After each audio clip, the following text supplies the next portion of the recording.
Rusia bantai 600 lebih pasukan Ukraina dalam serangan artileri.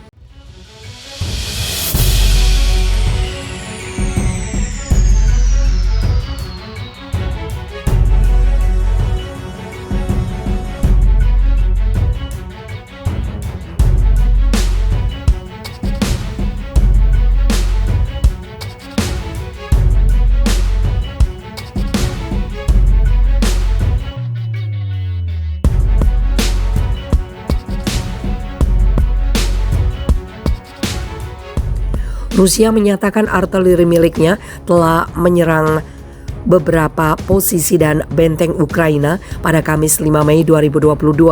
Kementerian Pertahanan Rusia mengklaim serangan yang berlangsung pada Rabu malam waktu setempat itu menewaskan lebih dari 600 pasukan Ukraina. Angkatan bersenjata Federasi Rusia melanjutkan operasi militer khusus di Ukraina, kata Kementerian Pertahanan Rusia dalam sebuah pernyataan. Seperti dikutip Reuters, lebih dari 600 nasionalis dan 61 unit senjata dan peralatan militer dihancurkan. Rusia menambahkan rudalnya juga menghancurkan peralatan penerbangan di lapangan terbang Konatovo, wilayah Kirovohrad, tengah Ukraina, gudang amunisi besar di kota selatan Mykolaiv. Rusia menyerang Ukraina pada 24 Februari dalam misi operasi khusus untuk menurunkan kemampuan militer negara tetangganya itu. Rusia menyebut operasi itu untuk membasmi orang-orang nasionalis berbahaya.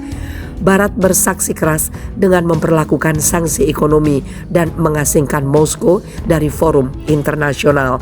Sejak pekan lalu, Moskow telah memfokuskan kembali serangan daratnya di Donbas sambil meluncurkan serangan jarak jauh ke target lain termasuk ibu kota Kiev. Manuver terbaru itu didorong kembali oleh perlawanan Ukraina di utara. Presiden Rusia Vladimir Putin disebut-sebut telah menargetkan 9 Mei 2022 sebagai hari kemenangan atas Ukraina. Namun Kremlin membantah spekulasi tersebut. Kremlin menyatakan operasi militernya tidak menginginkan perang. Adapun Kementerian Pertahanan Rusia menyatakan pasukannya telah mensimulasikan serangan rudal nuklir di enklav Kaliningrad, wilayah perbatasan dengan Uni Eropa pada Rabu 4 Mei 2022. Daerah itu berada di tengah Lituania dan Polandia.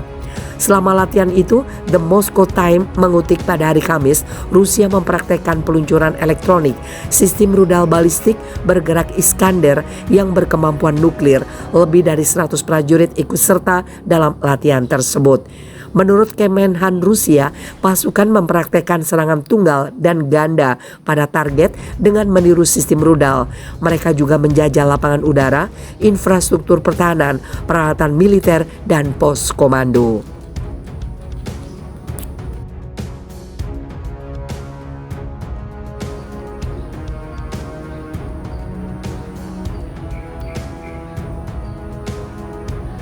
Serangan rudal dan artileri Rusia hantam 240 target militer Ukraina.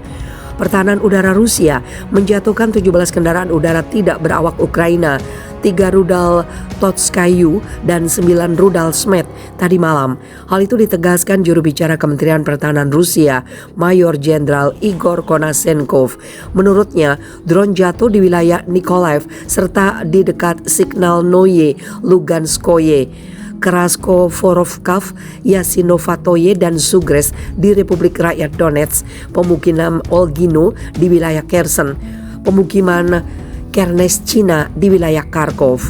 3 rudal Tokchayu dan 9 rudal Smet telah dicegat di atas kota Izium di wilayah Kharkov, kata Konashenkov menambahkan, seperti dikutip dari kantor berita TASS. Pasukan rudal dan artileri Rusia mencapai 240 sasaran militer Ukraina tadi malam.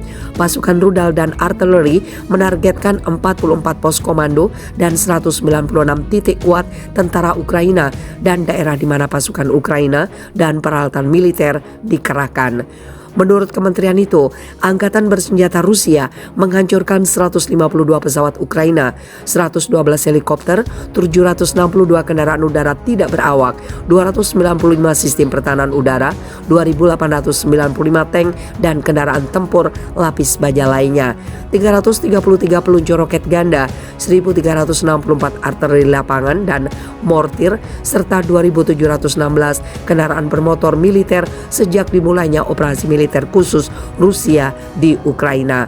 Sementara itu, setidaknya 50 orang telah dievakuasi dari pabrik baja Azovstal di kota Mariupol pada hari Sabtu. Pusat Pertahanan Teritorial Republik Rakyat Donetsk mengatakan dalam sebuah pernyataan, 50 orang dievakuasi dari komplek baja Azovstal di Mariupol pada 7 Mei, bunyi pernyataan itu. Dengan demikian, jumlah warga sipil yang dievakuasi dari fasilitas tersebut telah mencapai 176. Pertempuran Mariupol meletus pada 25 Februari. Saat ini, formasi nasionalis Ukraina telah diusir dari daerah pemukiman Mariupol dan diblokir di pabrik Azovstal. Pusat Koordinasi Antar Lembaga Rusia untuk Tanggapan Kemanusiaan mengatakan bahwa Angkatan Bersenjata Rusia akan membuka koridor kemanusiaan antara pukul 8 dan 18 pada 5-7 Mei untuk mengevakuasi warga sipil dari fasilitas pasukan Rusia, dan pasukan DPR telah membuka koridor kemanusiaan secara teratur sejak akhir Maret.